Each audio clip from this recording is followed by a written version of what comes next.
Greetings, salutations, and welcome to Sportslook, the sports television program for the high plains of West Texas and eastern New Mexico. I'm your host, Doc Elder, and to paraphrase a high school cheer, we've got spirit. Yes, we do. We've got spirit and softball, too, because we're going to have the head coach of the Spirit Squad, Reagan Hardy. We're also going to have Amanda Fiefel. She is the head coach of Greyhound Softball. I'll finish up with an overtime, but as always, I'll start out with an Eastern recap. Greyhound Rodeo competed in the Howard Rodeo last weekend. The wonderfully named Rowdy Norwood scored the most points for the Greyhounds at that rodeo. They'll finish up the regular season next weekend at Charlton State. For the Greyhound baseball team, they were playing 4 games at home against Oklahoma Christian. They won all 4 games against Oklahoma Christian. Jonathan Clove from the Greyhound baseball team goes into the record books for the most home runs in one season. He is the hitter of the week in the Lone Star Conference, and he is only a freshman. Well, that will wrap up the Eastern recap, so we'll clear this out and we'll bring on our first guest, Amanda Fiefel, right now.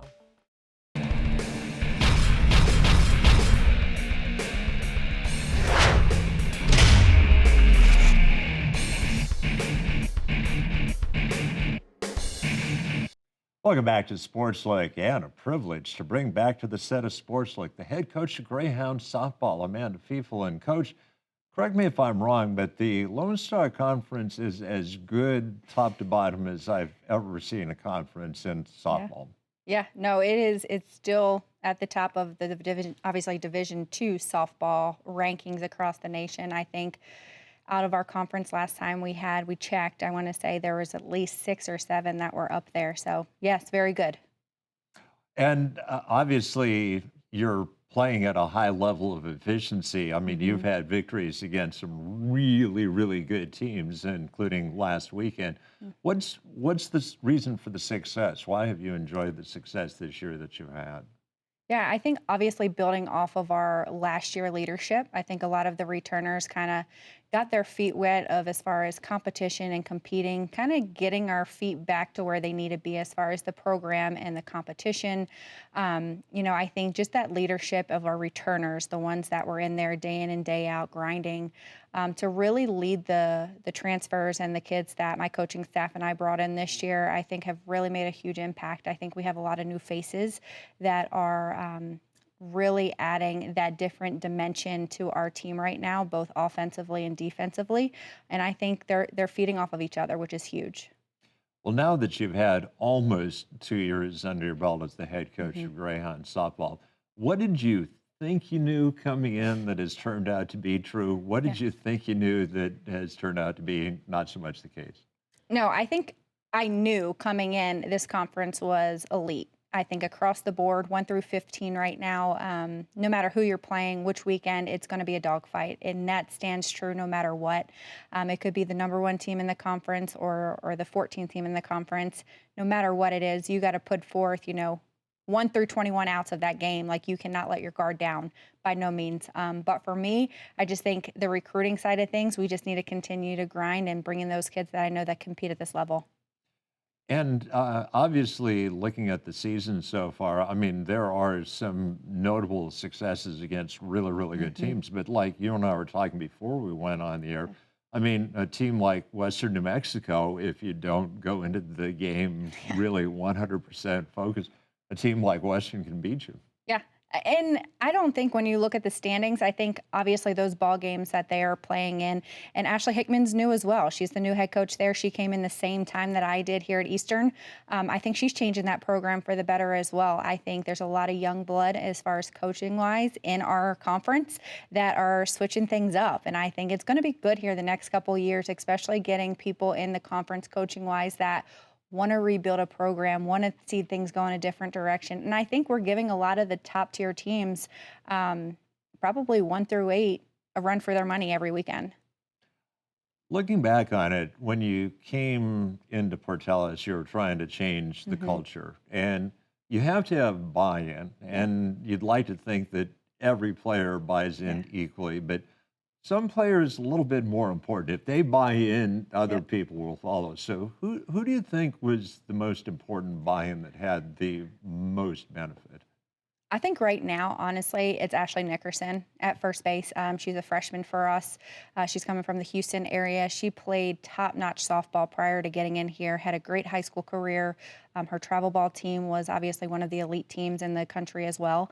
I think honestly, she has been by far the biggest addition to our infield and to our offense. I think she has been huge. I think just being in that freshman role and coming in and obviously playing the games and being clutch the way she has been for us has been huge. And in terms of your returners, who are you most pleased with from the young ladies that were with you last year to this year? Yeah, honestly, I think a lot of them have stepped back up. But Brooke Ledger is always going to be on the top of my list, right? She's a leader in the circle. She grinds it out, man, off the court or off the field. As far as softball goes, she's always getting extra, always in there wanting to throw extra bullpen, wanting to watch video, wanting to get better. But on the flip side of that, academically, she's had a 4.0 every semester here at Eastern. So academically, she has been able to balance that out. But she's just a leader. She's a leader. We're truly going to miss her next year, and we need people to obviously step up and be the next man up in the circle behind her. So who of your young pitchers is going to assume that, or is it still too early to tell? No, honestly, I think right now, if you look at our stats and you look at the way we've played, we have a true staff. I don't say I can honestly look at it and say, you're number one, you're number two, you're number three. I think we pitch by committee very well. There's some teams that do better off of certain of our pitchers. Maybe some need more of that finesse. Taylor Harrison has done a great job coming in for us in relief, getting quality innings, routine ground balls, weak fly balls. I think she's done a great job in that relief role for us. And then honestly, I think Marissa Rodriguez, another freshman in the circle, is proven to obviously pan out very well. Changeup is great. Her movement on her ball is very good. So I think she's starting to kind of fit into her own in this conference as well.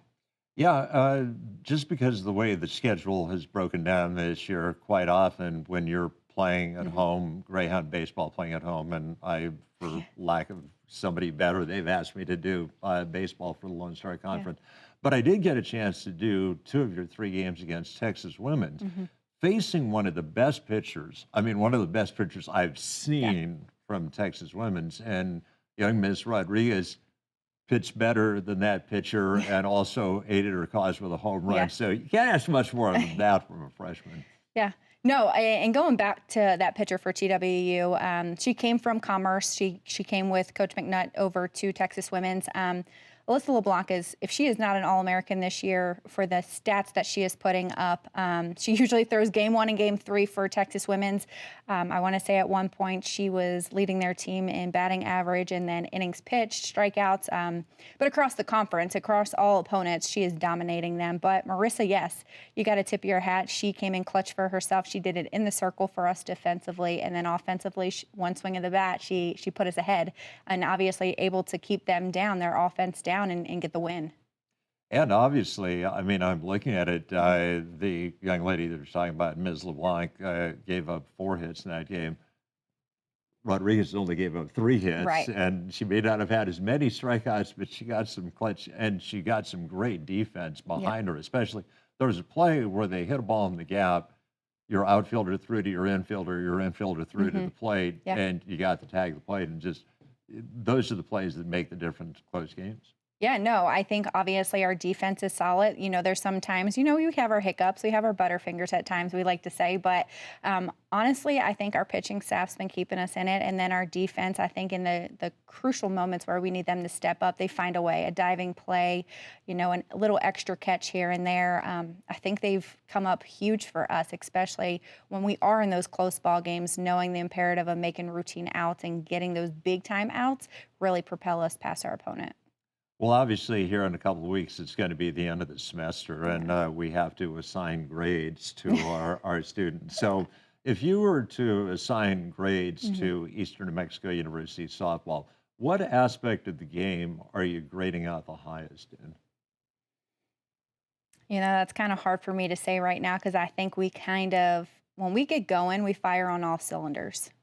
But when we are really engaged and we're locked in and we are fully committed, our bats come alive, and it's that momentum that we carry, hitter to hitter. You hear us screaming out there past the bat. I think that's kind of our motto on offense. Find a way to get on base, find someone behind you to do the bunt, routine fly ball, a stolen base.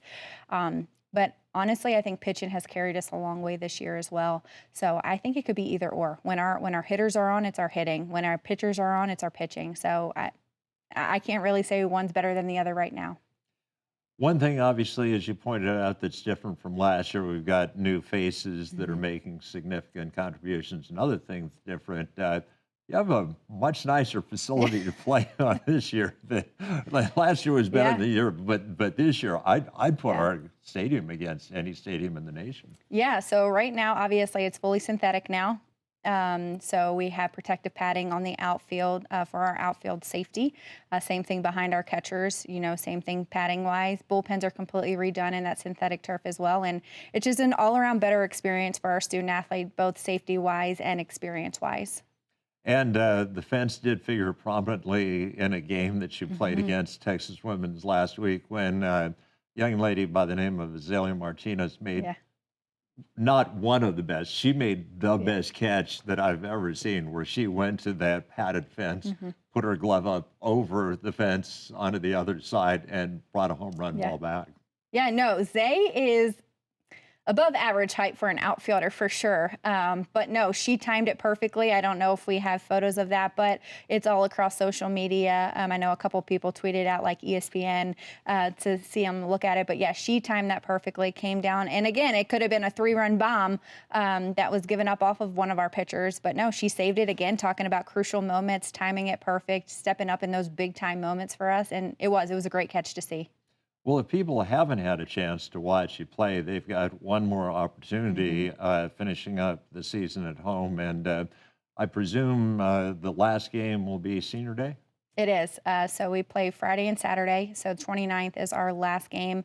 I know we have a little league teams coming out on the 28th, do a meet and greet with all of our players as well. And so from there, next day is going to be kind of emotional, right? We're losing 8 crucial parts of our program that next day on the 29th. But yes, we have a 3-game series left at Kingsville, and so we really need these games right now. We're in contention for playoffs, and so we really need the head-to-head taken 2, if not 3.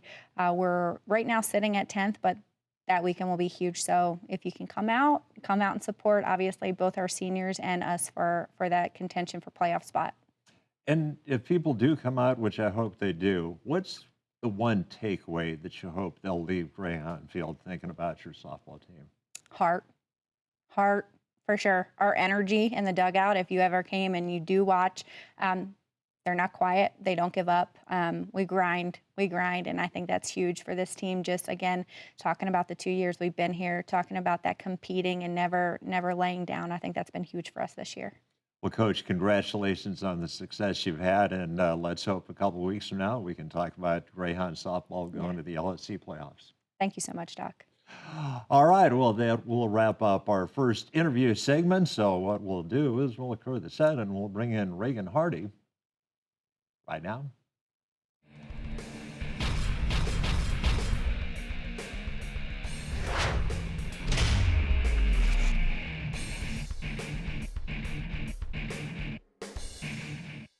Welcome back to Sportslook, and we bring back the pride of Carlsbad, New Mexico. Reagan Hardy. Reagan, welcome back to Hi. Sportslook. Thank you for having me back. I appreciate it. It doesn't seem like that long ago, but it's been a little bit over a year since we had you on. Yeah, it's been a while. Sure has. And when we brought you on, you had just been hired as the head cheer coach at Eastern New Mexico University, but now you've got an even more impressive title to go along with that already impressive title. Yes, sir. Yeah, I also do all the business for the athletic department too. And how did that process work? How did it end up that you're working for the business office for athletics? So I originally interviewed to be the business coordinator, or the administrative coordinator for the athletic department, and then Dr. Weir was interested in hiring me to do the budgeting for the department instead. So we rolled with that, and here we are. And it's really not that much of a random occurrence because you kind of have a background in that subject. Yes, sir. I do have my accounting degree, and I'm finishing my MBA right now. And we were talking a little bit before we went on air that it's not that far off in the future that you'll be getting that advanced degree. No, it's coming up soon, so I'll finish my classes in July and I'll walk in May, in about a month. And for people that didn't get a chance to see your interview last March, at what point in your life did you decide that that was the direction you wanted to go professionally, was with business? I started off as I wanted to do communications actually when I first came to college, and then I decided I was going to go with business instead because I have more of a mathematical mind. So then my first semester, I decided I really liked my accounting class, and I decided to stick with that and see it out, and now we're here. So, what's been the most surprising thing about working in the business office for athletics? Um, just how much goes into it. It's really a process. Just from an athlete's perspective, you never think of like coordinating the budget or how much money each team gets and how the coaches decide how to spend that money. It's just crazy to think about all the back end stuff that you have to really deal with about it, because athletes just see like, oh, we're going on this trip, we're going on this trip, we got these uniforms. You never really think about it from a budgeting perspective. So that's been really interesting. And obviously, you work closely with Dr. Weir, but I would imagine have to have clear lines of communication with all the coaches to understand why these requisitions are going the way they are. Yes, sir. Yeah, so I communicate a lot with Dr. Weir, all of admin in the department, and then all of the coaches, as well as a lot of people in the business office. I have to call over there, have meetings with them all the time to make sure everybody's on the same page across campus too. So it's a lot of communication going on. And people may not actually know, but there's kind of an inside joke that in athletics, when they talk about the administration, they talk about the other side of US Highway 70 because you have to go across the bridge to get to the admin building. So who do you work most closely with in the business office? I deal a lot with Joanne Martinez. She's great. I call her for everything. Dorothy, I call for everything too. And then for budgeting purposes, I work with John Crates all the time. He's our go-to guy. Yeah. Absolutely. Well, like we said, I mean, the first time we had you on, we were pleased that you were going to be the spirit coach, the cheer squad. And so what technically is the title that applies to the young men and young ladies that do cheer for Eastern? I call them cheerleaders. We've changed it from spirit squad to cheer now. So maybe in the future we'll get a dance program going, and then it can be like collectively the spirit squad. But for now, we're just going with cheer. Okay, that's good. Well, that's why we have you on, is to understand the process, because it used to be spirit, but now technically cheer, and maybe someday once again be spirit. Yes, sir. Yeah, we'll answer to anything we can get. Well, and for people that didn't get a chance to see you back in March of 2022, you were kind of familiar with cheerleading at Eastern New Mexico University before you became the head coach. Yes, sir. Yes, I cheered here in 2018 as well, my freshman year. And speaking of Carlsbad, New Mexico, you were a cheerleader there? Yes, sir. About 6 or 7 years there, maybe? It doesn't look like that. I couldn't possibly look like you were just right out of high school. So looking at it, what was the biggest adjustment you had to make going from a former cheerleader to being the head coach of cheerleading? Probably the coordinating everything. Again, same thing. As an athlete, you don't really think about all the stuff that goes into it. Like this year, we're going to really try to get more out with the community and try to do like community service, maybe go to some elementary schools and help out with them. But it's crazy going from an athlete to this like title. You don't really think about how much goes into that, and scheduling different things, and even transportation. Like we went to WT this year for football, and thinking about that, it's like I'm calling all these different people. Like, how do we do this? Who do I need to talk to? And just a lot of different communications with a bunch of different people that you never even think that you would need to talk to get things done. In March of 2022, when you were selecting your first group of individuals to be the cheerleaders, what were you looking for? If you had to say going into the process that there was one thing that a cheerleader had to have, was it athletic ability to do the tosses and the catches, things like that? Was it personality, or was it kind of a combination of both? A combination for sure. I'm really into like a positive attitude. I think that having somebody who can just go out and talk to people in the community, and people are like, oh, that's Eastern Cheer.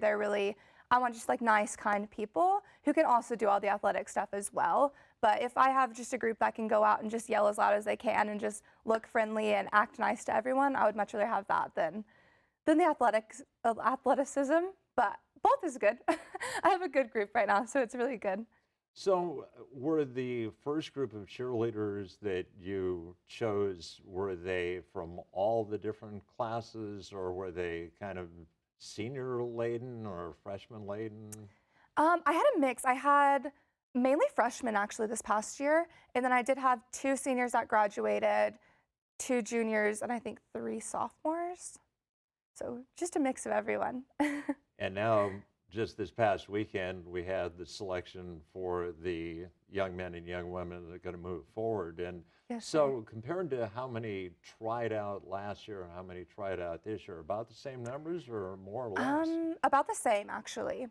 Yeah, so I have 8 now on my team. So I have 6 returners and then 2 incoming freshmen who are going to be joining us. There you go. Yeah. And do they have anything in common? Are they like big city kids, or is it a mixture? A lot of them are from Clovis, mainly Clovis, and then some from, I have some from Hobbs, some from Artesia, one from Carlsbad actually. Yeah, so just all New Mexico, I think.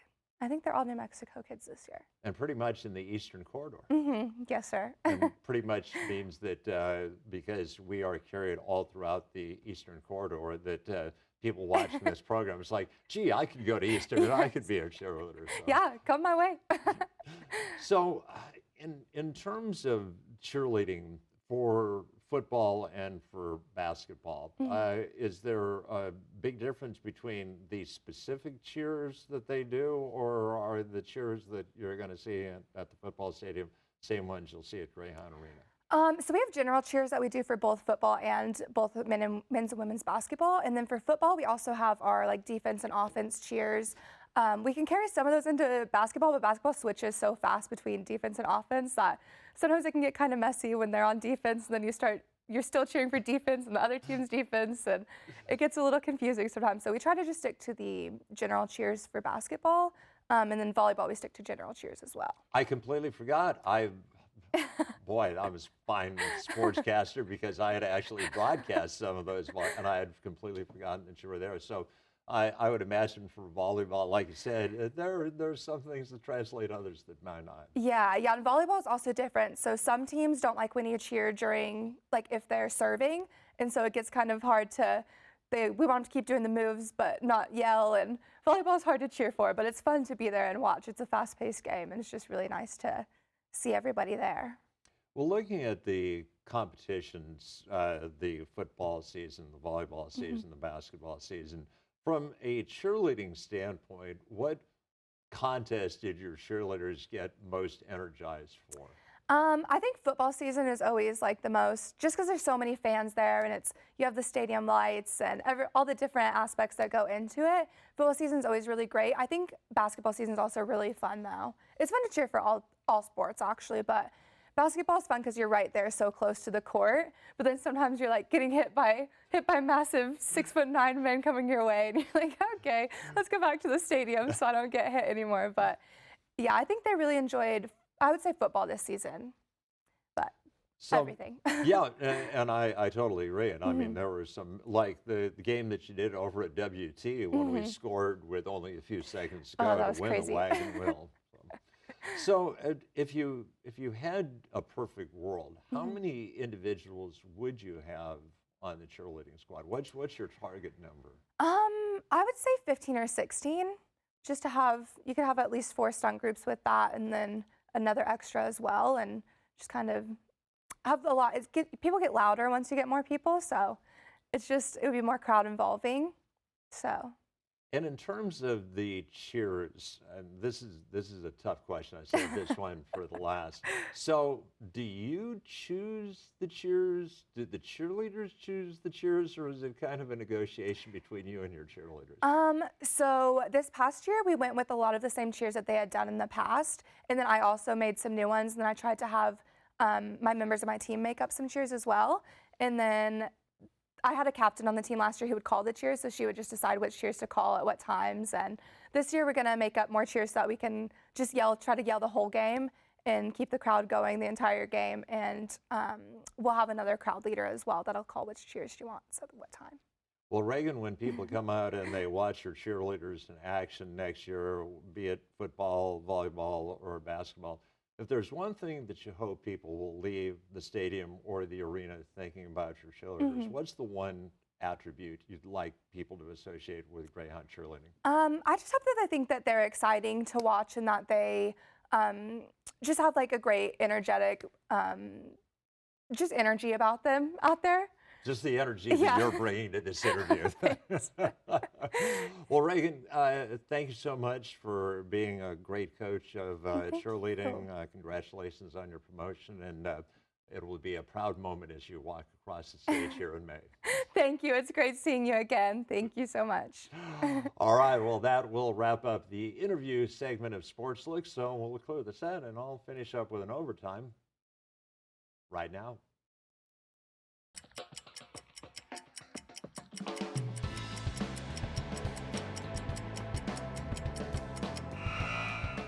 Last week on Overtime, I talked about the amazing longevity of certain coaches. We talked about Connie Mack. We also talked about our very own Dwayne Ryan. But the bottom line is whether it's 49 years or a couple of years, coaching careers eventually come to a close. And we're actually going to be saying goodbye to 4 coaches from Greyhound basketball, 2 for the women, 2 for the men. 2 of them we knew were going to happen. We were going to say goodbye to Yeremi Mejia from Greyhound women's basketball. She was a graduate assistant. She's going to get her master's degree and go on with her career. Same situation with Tim Bullen, the graduate assistant from Greyhound men's basketball. But earlier this week, we found out we're also losing 2 other coaches that we didn't expect. Davin Vo, who is the assistant coach for Greyhound men's basketball, will not be back next year. And Megan De Los Reyes, the head coach for Greyhound women, she will not be back next year. I would personally like to thank all 4 of them for the job they did for Eastern New Mexico University, and I would like to wish them the very best of luck with their future endeavors. Well, that will wrap up an overtime, and that will wrap up an episode of Sportslook. I'd like to thank my guests, Amanda Fiefel and Reagan Hardy. Had a great floor crew. Once again, my director this week was Logan. So for those aforementioned people, this is Doc Elder saying, so long.